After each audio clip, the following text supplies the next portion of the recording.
After 4 months, welcome back to a new video. So in this video we're going to make this thumbnail. So here in Photoshop, create a new project of the size 1920 by 1080 pixels. The first thing I'm going to do is import all the images which is I'm going to use for this thumbnail. Now let me hide those layers which I'm not going to use right now. So in these two images you have to remove the background, which is very simple in Photoshop. Let me hide this layer for now and select the quick selection tool. And here click on select subject, and Photoshop should select the subject for us. And as you can see here, this part was not selected. So if you want to add any area, just hold the left mouse button and brush over that area. And if you want to remove any area, you have to hold Alt on your keyboard and then you can remove it. Now I don't want to remove this, so let me undo this. Now we have to refine the hair, so go to select and mask. Now select this brush which have hair under it, and now you have to brush over her hair to refine it. You can also brush in these areas and it will fix them. And I think this area have to be selected, so let me select this normal brush and select this one.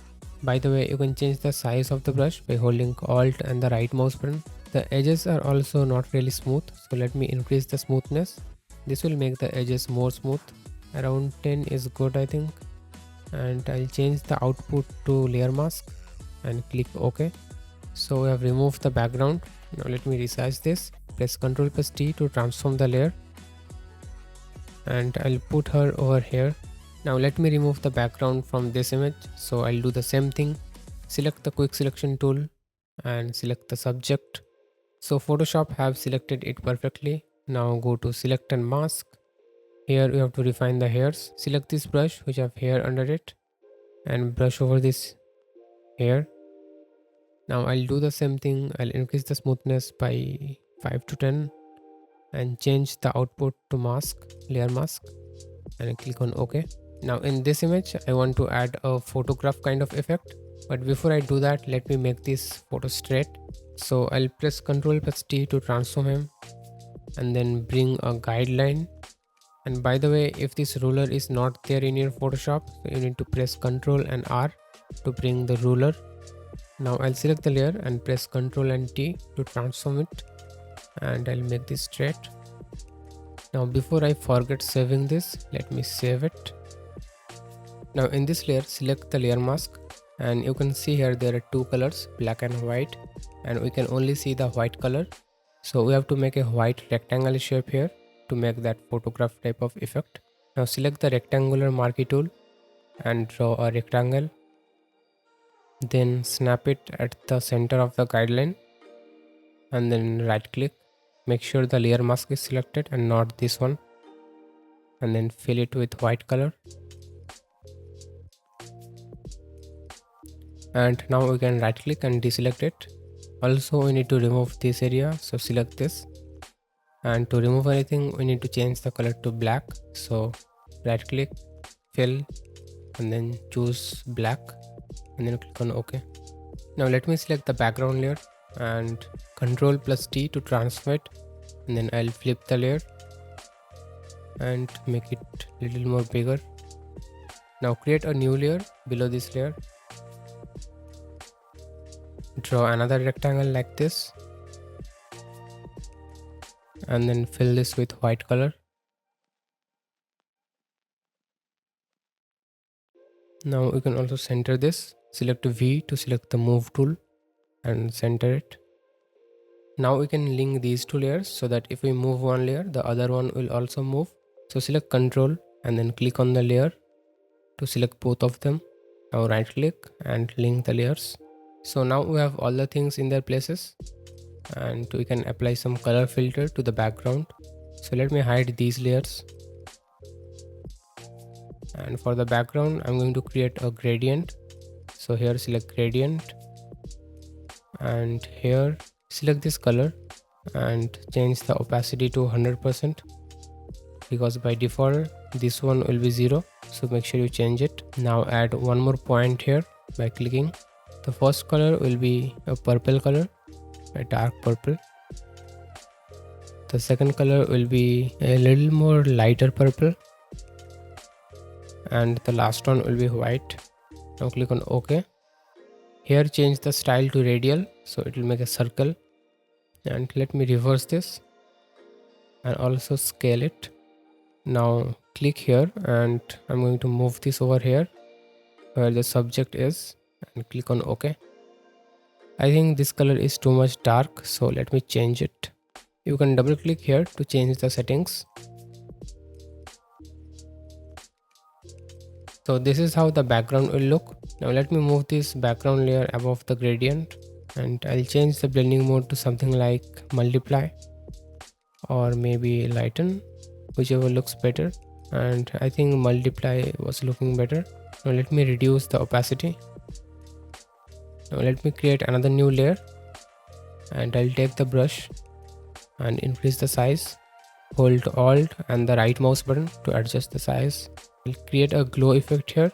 Let me change the color to purple and then I'll click here.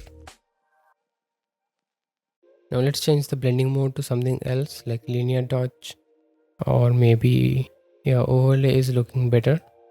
Now the glow is not very much, so let me duplicate the layer by pressing Ctrl and J. Also we can add some Gaussian blur to spread the glow. So go to filter and blur and then Gaussian blur.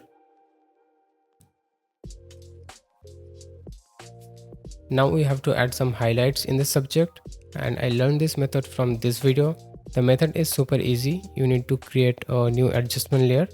So click here and create a hue saturation layer and make sure it is above the subject. Now link these two layers. You can press Alt on your keyboard and then move the cursor between these two layers and click when the icon changes and it will link the layer to this layer. So if you change anything here, it will be only applied to this layer. Now in the properties you need to select colorize and from here you can choose any highlight color you want. It will be pink for us, so let me change the color to pink and I'll increase the saturation and also increase the lightness. Now we need to invert this mask so that we can paint with a brush. So press Ctrl and I. We need to change these colors to black and white so that we can paint with the white brush and then erase anything with the black one. You can press X to change the colors. Now let me select the brush and I'll add the highlights. Make sure the layer mask is selected and paint with your brush to add the highlights.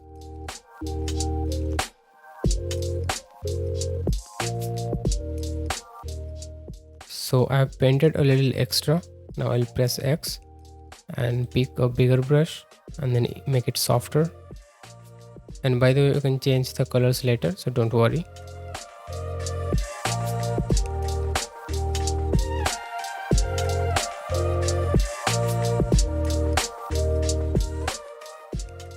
So I've added the highlight. Next you need to click here and then go to the blending options. Here you have to hold Alt and then bring this slider. So this will remove some of the colors from the dark areas, so it will look more refined. Now you can change the colors of the highlight from here as it is an adjustment layer. Now duplicate this adjustment layer by pressing Ctrl and J and also link these two layers by clicking Alt. Click on the middle of the two layers. You can also click here. Now delete this layer mask and hold Alt and click here to add a inverted layer mask. Now with a soft brush, select the white color and add some highlights like this.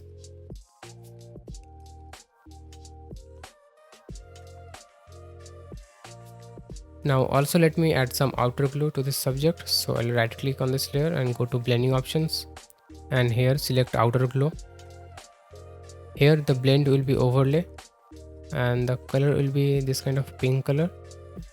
The opacity is around 75%.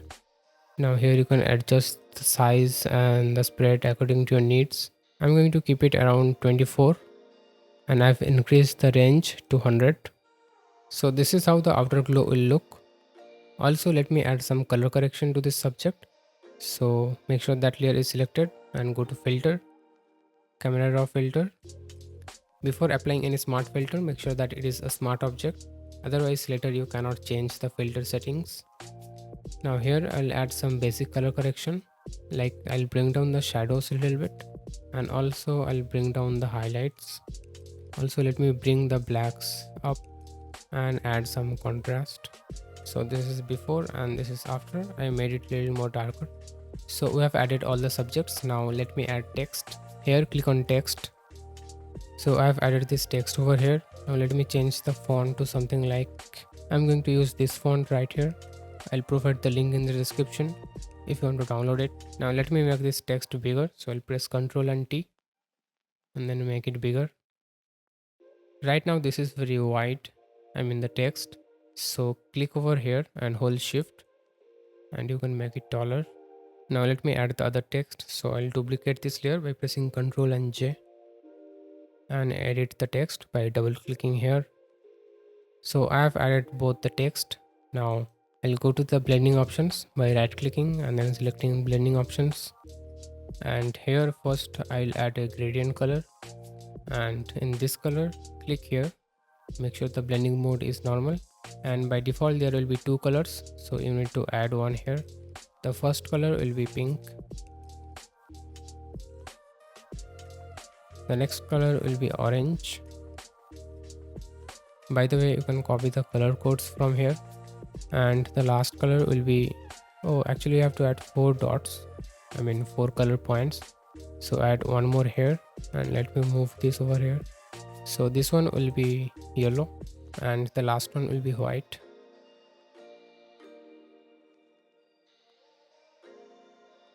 Now we need to reverse this color. Oh, it is actually already reversed. We need to uncheck this. So from here you can actually flip the color. Now the position is alright. Let's decrease the scale and add some inner glow. Here it will be overlay, the blending mode, and the color will be white. And from here you can adjust the size of the glow. So if you have big text, you need to increase the size a little more. I'm keeping it around 10, and the choke is 0. This is actually the hardness of this glow, so if you increase it, it will become more hard, I mean the glow. Now let's add some stroke. So click here, the first color will be black. Actually keep it a little gray, not totally black. Now let's increase the size and change the position, change it to outside. So around 18 is looking fine, I think. Now duplicate the stroke by clicking here, and in this one we need to change the color to white. Now increase the size. Now click on OK. And for the second text I'm going to use this color. So I'm just going to copy this color from my preset.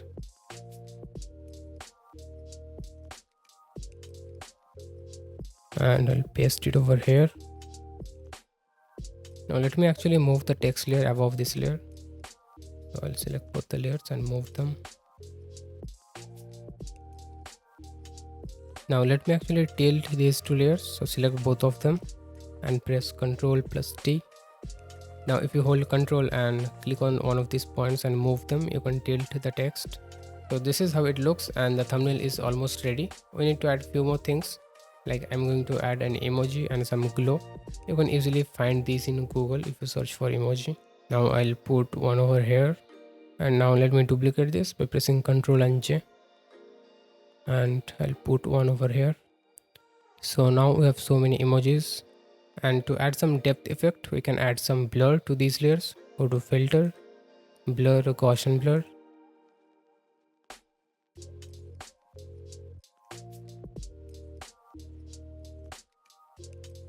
Now some final glow, so I'll create an empty layer and select the brush. Now you can pick random colors like this yellow color. Hold Alt to pick colors while the brush tool is selected. And you can just add random colors like this. Now let me change the blending mode to something like linear dodge or lighten. Lighten is looking better, I think. Let me reduce the opacity. Now finally I'm going to add a camera raw filter over this whole thumbnail. So let me select all the layers. So select the first layer and then hold shift and select the last one. Let me unlock this layer and select all the layers. Now group them together and press Ctrl and J to duplicate it. You should keep one group, because if you want to copy something like the text effect or maybe edit something, so in this group I'm going to convert it into a smart object. Now in this layer I'm going to add a filter and a camera raw filter. Here in basic I'll add some clarity which will give it a HDR look. Also I'll move the temperature to the blue side to give it a blue tone. Now in the curve I'll give it a simple S curve which will boost the highlights and decrease the shadows. And also you can lift this part which will make the black areas gray. Also you can add some sharpness and detail, and here you can increase the sharpness and the noise reduction which will make the skin and everything smooth. So this is with the filter and this is without the filter. So that is all for this video. Thanks for watching and see you guys in the next one.